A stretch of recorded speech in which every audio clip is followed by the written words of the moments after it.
Vous êtes sur Star 21 TV. Mesdames et messieurs, bonsoir et bienvenue dans cette édition d'information. À la une de l'actualité de ce soir, des motards ont battu le pavé ce mardi matin au quartier Kisoso. C'est dans la commune de Matoto pour exprimer leur ras-le-bol contre les bavures policières. Le paludisme tue plus que le VIH-Sida en Guinée. Les enfants sont les plus exposés à cette pathologie. Un médecin sera dans ce journal pour plus de détails. EPU Sport Kamon Kamara n'est plus entraîneur de Louba FC. Il a été limogé à travers un communiqué publié ce lundi par la direction du club. Il a été remplacé par Sekou Somparé, sélectionneur du Sili Junior. Une fois encore, merci de nous choisir pour vous informer. Je vous l'annonçais dans le sommaire, les motards du quartier Kisoso Plateau ont manifesté ce matin contre les bavures policières. Ces jeunes manifestants ont pris le contrôle de la circulation avant d'être dispersés par les agents de maintien d'ordre à coups de gaz lacrymogène. Suivez ce reportage de Sayoun Kamara.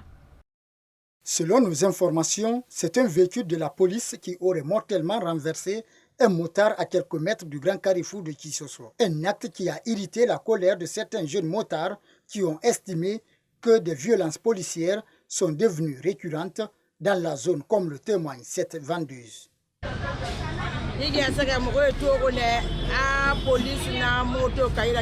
C'est un policier qui a accidenté un motard sans s'arrêter.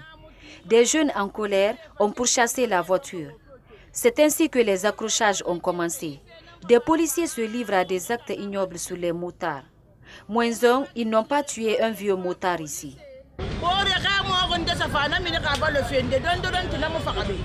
Après plusieurs heures d'accrochage entre les jeunes manifestants et les agents de force de maintien d'ordre, les manifestants ont fini par replier sous le coup de gaz lacrymogène. Face à cette violence, ce syndicaliste interpelle les autorités. Certaines personnes sont interpellées par les agents des forces de maintien de l'ordre. Mais je ne sais pas si c'est mes syndiqués ou pas. Les jeunes motards ne sont pas des délinquants. S'il y a un problème, les autorités doivent essayer de résoudre le problème de manière pacifique, car la violence ne peut rien arranger.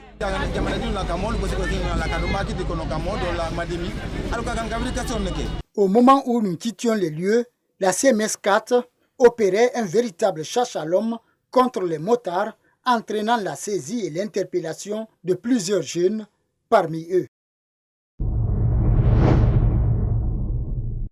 En marge de la Journée internationale de la liberté de la presse, notre rédaction a fait un zoom sur la presse écrite, tous les journaux papier en Guinée. D'après nos constats, nous avons remarqué que ce moyen d'information est menacé de disparition après l'arrivée des nouvelles technologies de l'information et de la communication. Les vendeurs de ces journaux tirent le diable par la queue. Alpha Oumar Diallo pour le commentaire. Depuis 2015 en Guinée, la presse écrite a du mal à se frayer un chemin parmi tant d'autres canaux d'information, notamment les radios, télévisions et la presse en ligne. Malgré les avantages de la nouvelle technologie de l'information et de la communication, son arrivée n'arrange pas la presse écrite. En voie de disparition au profit des androïdes, les producteurs de ces journaux sont obligés de numériser leurs médias pour avoir accès à certains lecteurs. Sur le terrain, le constat est alarmant. Dans les 5 communes de Conakry, il est difficile de se procurer un journal papier. Même dans le centre-ville de Kaloum, ces journaux sont vus de mauvais œil. Pour bon nombre de personnes, lire ces articles sur papier est une perte de temps. Les quelques rares clients qui viennent chercher sont parfois obligés de ne pas acheter par manque de moyens. Composés de quotidiens, hebdomadaires, mensuels et bimensuels, ces journaux ne sont plus sollicités comme dans les années précédentes. Sachant que chaque production est coûteuse, sans son écoulement, cela affecte négativement les producteurs. Face à ces déficits, le revenu de ces vendeurs et patrons de médias est en baisse. Comme annoncé dans le titre, le paludisme est une maladie potentiellement mortelle causée par des parasites transmis aux personnes par des piqûres de moustiques femelles de l'espèce Anophèle infectée. En Guinée, nombreux sont les enfants qui sont victimes de cette pathologie. Comment le palud se manifeste chez l'enfant, quel est son mode de traitement et prévention? C'est dans ce reportage de Yayou Moubari et Ibrahima Paye Kamara. Le paludisme chez l'enfant est défini comme étant une maladie infectieuse des globules rouges provoquée par le développement des hématies humaines d'un parasite appelé Plasmodium. En Guinée, toute la population est exposée au risque de paludisme, avec toutefois une vulnérabilité plus élevée chez les enfants de moins de 5 ans et les femmes enceintes. Les modes de manifestation, donc l'enfant n'est pas à l'aise. Associé à une triade symptomatologique, donc la chaleur, la sueur et le frisson. Donc en plus de cela, il y a la courbature, il y a les céphalées, il y a une viscéromégalie, donc une organomégalie. La rate et le foie sont augmentés de volume.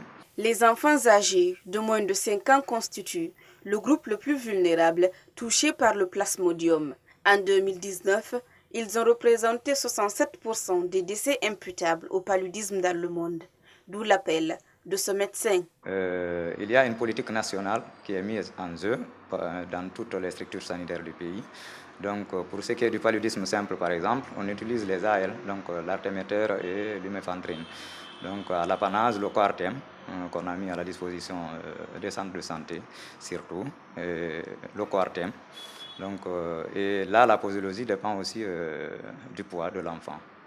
Respecter les mesures générales, notamment l'hygiène, la prévention, l'éradication des moustiques à travers la pulvérisation des domiciles et la prévention par la chimiothérapie sont des mesures qui peuvent diminuer le pourcentage du paludisme dans le pays. En arrêt depuis début février, la reprise des activités du train Conakry Express tarde toujours, une situation que déplorent des citoyens qui empruntent régulièrement ce moyen de déplacement. Nanaïs Kondé et Ibrahima Paye Kamara pour le reportage. Kagbelen Kaloum, c'est le trajet du train Conakry Express. En cours de route, il transporte plusieurs citoyens qui se rendent dans leur lieu de service et étudiants. De nos jours, cela fait 3 mois que cette locomotive est en panne technique. Son arrêt impacte négativement les passagers qui habitent en haute banlieue de Conakry. Ces citoyens reviennent sur son importance. Pour la transportation, il y avait une facilité. La voie n'était pas saturée, donc ça avait une importance capitale. Parce que le matin et le soir, ça faisait 2 vagues, ça faisait deux voyages. Donc cela, ça a facilité un peu l'accès pour les citoyens. Autre difficulté dont la population est confrontée suite à l'arrêt de ce train. Mohamed Touré explique. Le Conakry Express, ça aide la population guinéenne. Parce que si ça marche quand même, la population guinéenne n'a pas de problème. Le moyen de déplacement, là, ça diminue un peu. Pour certains, ce n'est pas tout le monde qui a l'opportunité de payer les transports. Mais quand même, si Conakry Express aille à la circulation, ça diminue un peu la pauvreté. Face à cette situation, Hussein Touré interpelle les autorités afin de mettre Conakry Express dans la circulation. Il faut une négociation, il faut qu'ils parlent. Quel est le problème déjà qui a engendré l'arrêt du train? Il faut savoir cela. Et pourquoi ça ne travaille pas? Pourquoi? Il faut que l'autorité arrive à négocier avec la CBK, qu'ils fassent un terrain d'entente pour que la situation soit dans les bonnes conditions. Avant son arrêt, ce train faisait 2 voyages par jour, les matins de Kaybelen jusqu'au centre des affaires Kaloum et le soir à partir de 17 h. Nombreux sont ceux qui se précipitaient pour rallier la gare de petits bateaux pour rentrer à leur domicile loin des bruits de Kaloum. Se déplacer à Conakry d'un point A à un point B est un véritable calvaire pour certains citoyens, une réalité due à l'envahissement des emprises des routes par des étalagistes. Suivez ce reportage de Mariama Kindibari et Moustapha Diané. Malgré l'initiative du gouvernement pour la protection des marchands et marchandes dans les différents marchés de Conakry, le respect de leurs limites reste à désirer. C'est le cas au marché de Matoto et Anko 5, où les emprises des routes sont complètement envahies par des étalagistes. Une réalité qui s'explique par le manque de place dans le marché. Nous souffrons énormément ici, malgré qu'ils ont mis des murettes pour nous empêcher de s'asseoir sur la route. On n'a pas le choix, il faut qu'on le fasse par faute de place. C'est pourquoi nous, vendeuses de poissons, nous demandons au président de nous faire face.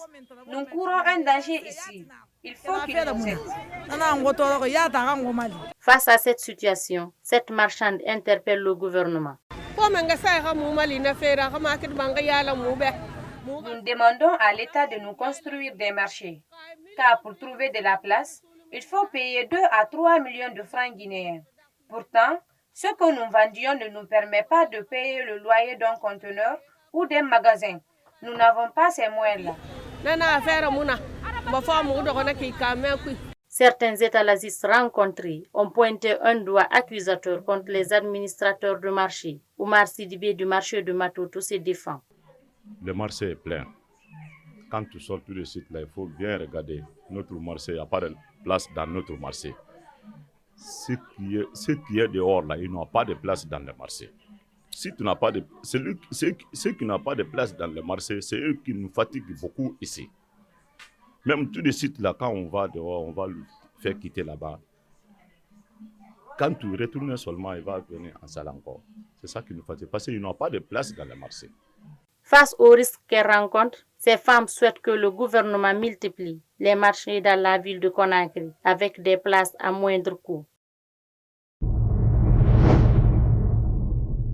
Direction l'intérieur du pays. Depuis 3 ans, la ville de Kankan, deuxième ville du pays, connaît une floraison de médias. Ce lundi 3 mai 2021, consacré à la Journée internationale de la liberté de la presse, qui est célébrée à travers le monde, certains confrères se sont exprimés sur les difficultés et le mauvais traitement auxquels ils sont confrontés. Abdoulaye Nkoyassila. À Kankan, on ne compte pas moins de 12 médias dans le paysage médiatique. À cela s'ajoutent de nombreux correspondants. Ces journalistes exercent leur métier dans les difficultés telles que rétention de l'information, attaque de la part des citoyens, des hommes en uniforme et le mauvais traitement des journalistes de la part des patrons. Le journaliste est confronté souvent à d'énormes difficultés dans l'obtention même de ce qui est son dû, qui est l'information naturellement.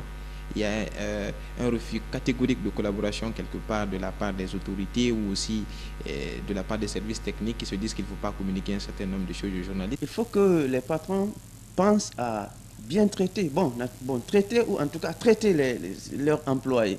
On ne peut pas comprendre qu'un patron, par exemple, de radio puisse se contenter de la subvention que l'État lui octroie et que lui, il garde ça.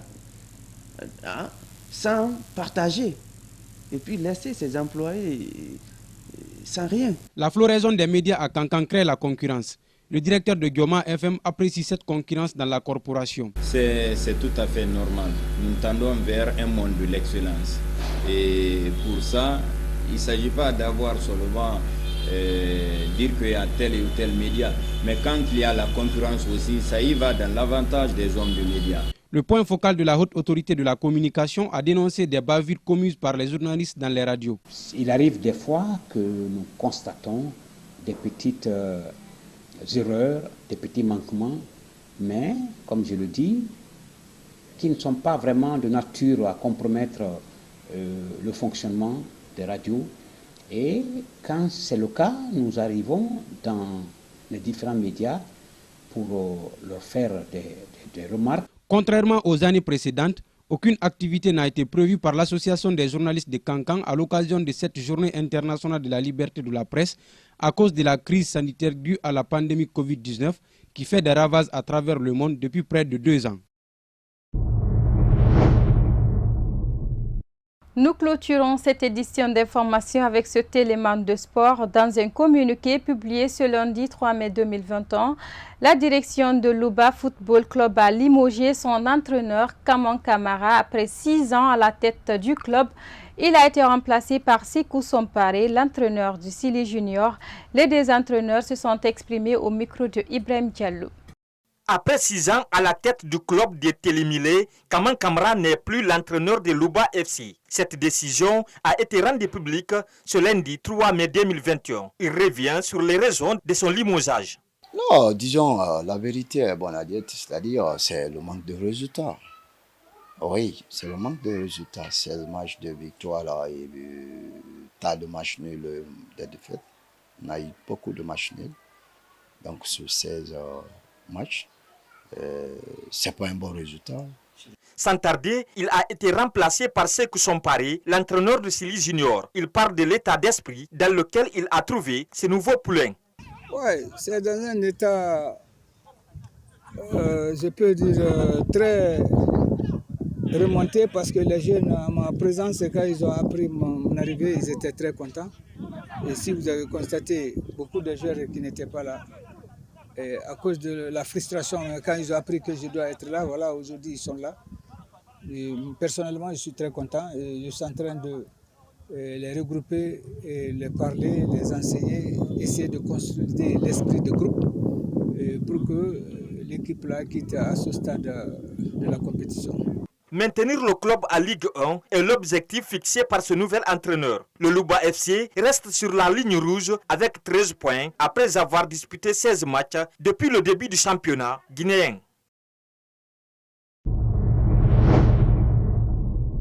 Voilà, c'est la fin de cette édition d'information. Merci à tous de votre aimable attention et bon Ramadan à tous les fidèles musulmans.